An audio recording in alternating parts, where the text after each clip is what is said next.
Aconteceu mesmo comigo na época da vacinação. Não, eu não quero isso. E então existem situações e também pessoas que simplesmente ignoram isso. Eles dizem, fique quieto, eu preciso fazer assim agora, eu preciso entregar a criança, eu preciso fazer isso, aquilo e aquilo outro. Todos nós dizemos isso. E então, para conseguir aguentar isso, você precisa reprimir aquela voz interior que acabou de se manifestar novamente. E com isso, na verdade, você acaba lutando contra o que há de mais valioso em você mesmo. Você já suspeita que isso é muito importante, mas mesmo assim luta contra o que há de mais valioso em si, e por isso você não gosta de si mesmo, mas não conta isso para ninguém. Essa luta acontece dentro de você, muitas vezes você nem percebe. Por isso é bom que possamos conversar sobre esse tipo de coisa, porque isso significaria que em um país onde vivem tantas pessoas, elas fazem coisas que a consciência delas, ou a voz interior, o eu autêntico delas diz, olha, isso não está certo. E mesmo assim elas fazem. Que daí saem várias pessoas infelizes que não estão satisfeitas consigo mesmas, e pessoas assim, que não são felizes consigo mesmas, acabam deixando os outros infelizes também. Eu sou uma pessoa viva, um sujeito, e como sujeito não devo ser tratado como objeto, porque tudo que é gosto, quando alguém transforma objetos suas expectativas, seus pensamentos, seus julgamentos, suas ações.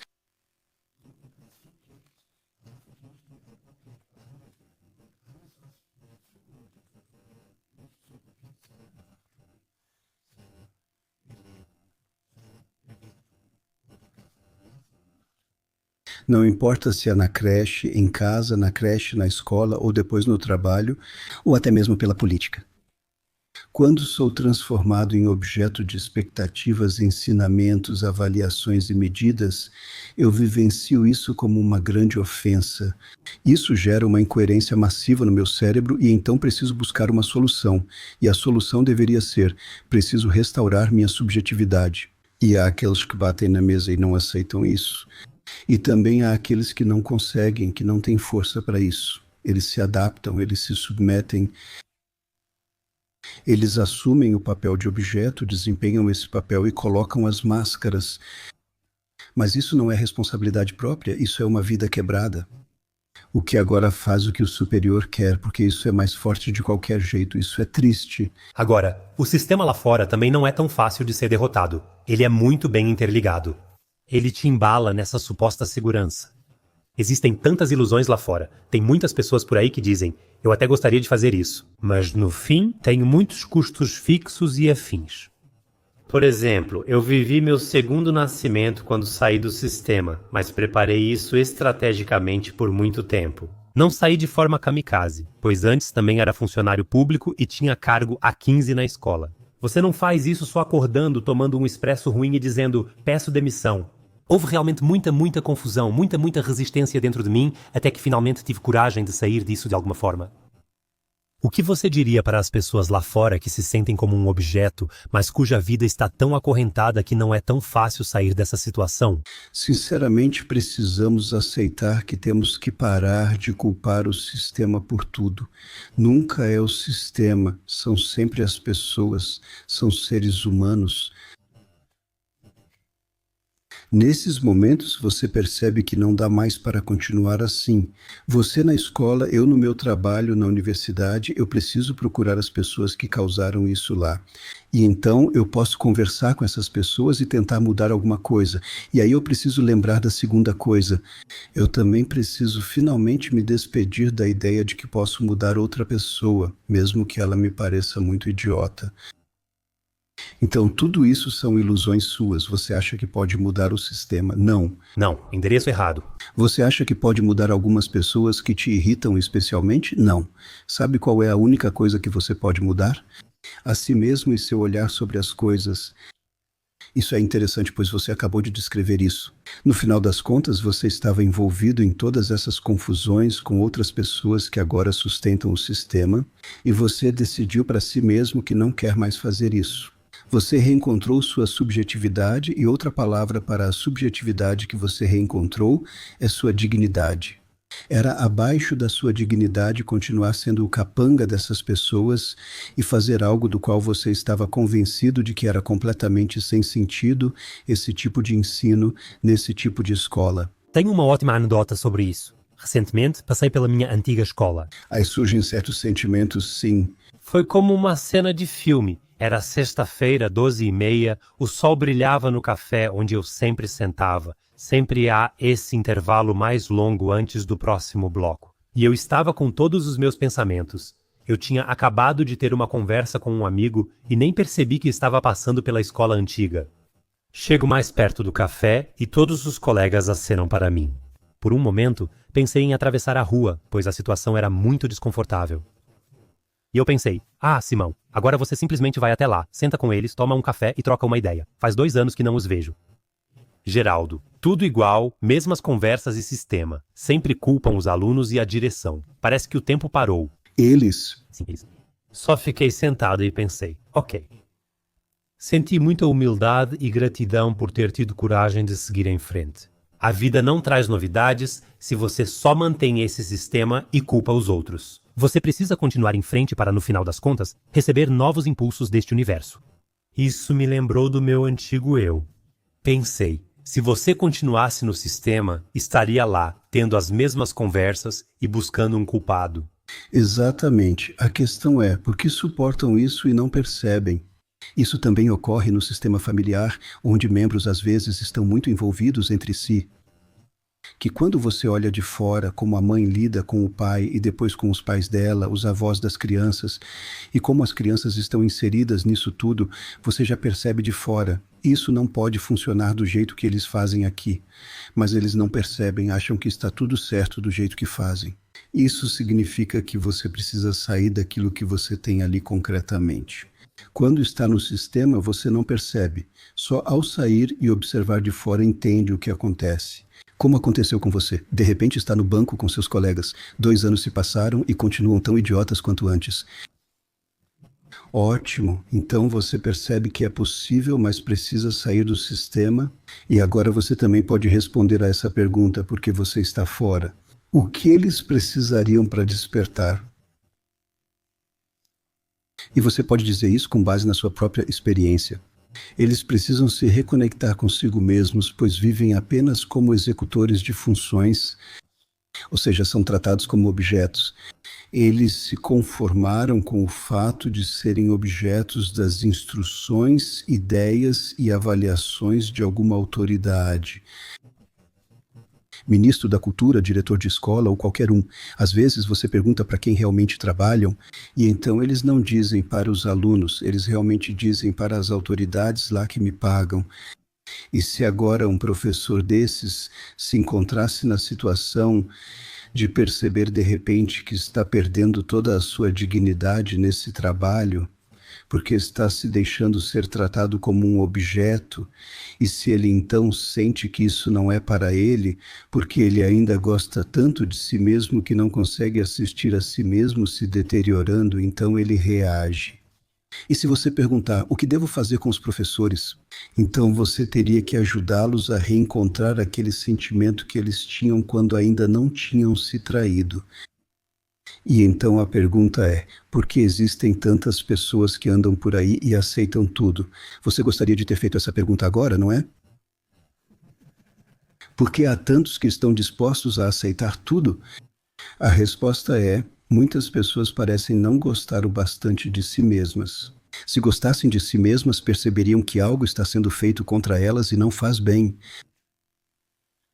Como pode haver tantas pessoas que não gostam mais de si mesmas? Isso só pode acontecer porque se perde um amor próprio que, na verdade, é inato, que toda criança traz ao nascer, ao reprimi-lo. E por que isso acontece conosco? Existe um eu autêntico com o qual já nascemos, não é algo explícito. Isso está, de certa forma, no corpo, pode-se dizer que está ancorado em cada célula do corpo. Esse é o eu autêntico. E mais ou menos por volta do 2º ou 3º ano de vida, quando você começa a dizer eu, Simo, surge essa outra coisa que chamamos de construção do eu. Isso é então construído sobre esse eu autêntico no cérebro. Geralmente é assim, a construção do eu, ou seja, sou Simo, o professor que deixou a vida de professor e virou podcaster, e ainda sou uma pessoa incrível. Isso tudo está acima, é uma construção do eu com a qual você se identifica, com a qual você anda por aí. Às vezes é assim mesmo, você age conforme essa construção do eu, como ao buscar uma carreira. Quando você quer se adaptar de alguma forma às circunstâncias, pode acontecer muito facilmente de você, por assim dizer, silenciar o seu eu autêntico. Para que fique em silêncio? Eu conheço isso de mães que levam seus filhos pequenos para a creche com 1 ano de idade. Elas dizem, meu coração dói, mas preciso fazer isso. E há algo dentro delas que chama, e mesmo assim elas fazem isso. Também existe a possibilidade de você acabar em situações em que algo é imposto a você, algo que você precisa fazer, e por dentro algo diz, não. Foi assim comigo na época da vacinação. Não, não quero isso. E então existem situações e também pessoas que simplesmente ignoram isso. Eles dizem, fique quieto, preciso fazer isso agora, entregar a criança, fazer isso, aquilo, todos dizemos isso. E então, para conseguir aguentar isso, você precisa reprimir essa voz interior que acabou de se manifestar novamente. E com isso, na verdade, você acaba reprimindo o que há de mais valioso em você mesmo. Você já suspeita que isso é muito importante. Você combate o que há de mais valioso em si mesmo. E por isso você não consegue se suportar. Mas você não conta isso para ninguém. Essa luta acontece dentro de você e muitas vezes você nem percebe. Por isso é bom podermos conversar sobre isso. Porque isso significaria que, em um país onde vivem tantas pessoas, elas fazem coisas que a consciência delas, ou a voz interior, o eu autêntico delas, diz, olha, isso não está certo. E mesmo assim elas fazem. Que daí saem várias pessoas infelizes, que não estão satisfeitas consigo mesmas, e pessoas assim que não são felizes consigo mesmas também deixam os outros infelizes. Tenho plena convicção de que não existe ninguém que... Então, alguém que está satisfeito consigo mesmo só pode contagiar isso, só pode contagiar os outros. Quem não está satisfeito consigo mesmo ou está confuso, também deixa os outros insatisfeitos e confusos. Se ele, por assim dizer, está voltado para o conflito e a guerra, então ele leva a guerra para o mundo. E só porque ele não conseguiu ouvir a si mesmo, quando algo dentro dele dizia, pare, isso agora é besteira, se você continuar aqui, vai dar errado. Mesmo assim ele continuou. Quando algo gritava para ele, ei, mude de direção, não siga com os outros, isso não está certo. Procure outro caminho, ele foi junto com os outros porque não teve força para resistir. E esse é o motivo pelo qual temos todos esses carreiristas, todos esses políticos, psicopatas, narcisistas que acabam nos governando de alguma forma. Sim, eles enterraram tantas vezes seu verdadeiro eu e agiram por oportunismo que, no fim, nem sabem mais quem são e acabam fazendo coisas moralmente questionáveis. Sim, e agora eu te pergunto, e pergunto a todos vocês também, a gente deveria analisar o que isso realmente significa quando você faz uma carreira em um partido. Posso falar isso em relação a uma carreira científica. Você tem que baixar a cabeça, tem que fazer o que o professor manda, você tem que escolher os temas de pesquisa que estão em alta no momento, você tem que se adaptar às expectativas dos outros e sempre reprimir dentro de si o impulso de fazer algo próprio. Sim, e fica ainda pior em uma carreira política. Quantas vezes você tem que ficar calado só para conseguir se virar por lá? Isso. E é por isso que, praticamente nessas posições, no final das contas, no topo, seja na ciência, talvez também na mídia, talvez também na política, acabam chegando pessoas que se negaram tantas vezes que já não conseguem mais se suportar. E então elas acabam desempenhando um papel, mas não estão realmente presentes, não se mostram, provavelmente nem conseguem mais se encontrar quando tentam buscar a si mesmas. E isso, claro, é uma questão interessante, porque agora chegamos ao ponto em que dizemos, precisamos ajudar uns aos outros para não nos perdermos desse jeito. Sempre digo, o cérebro é plástico e todos somos buscadores. Nesse caminho podemos nos perder e até nos desviar sem esperança. Porque, por exemplo, a pessoa acha tão importante fazer carreira, ganhar relevância, conseguir de alguma forma entrar no emprego. E quando a gente se perde desse jeito, deveriam existir outras pessoas para ajudar. E sair dessas complicações, esses eu sempre chamo de ajudantes de desenvolvimento. Onde estão, afinal, nossos ajudantes de desenvolvimento que nos ajudam a sair dessas complicações quando já estamos enredados nelas? Psicólogos não são, posso afirmar. Você pode sair de uma sessão ainda mais enredado. Não todos, claro, há exceções. Também existem pessoas maravilhosas. Elas não precisam ser psicólogos nem ter estudado nada, mas precisam simplesmente estar lá para que você possa procurá-las e conversar sobre o que te aflige e o que está chamando dentro de você.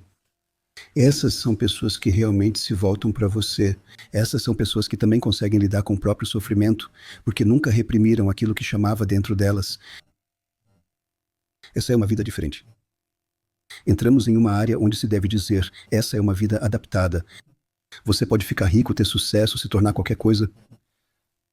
Mas o mais importante seria levar uma vida feliz, sem estar dividido e fragmentado por dentro, nem dividir e fragmentar tudo ao seu redor, mas sim estar reconciliado consigo mesmo.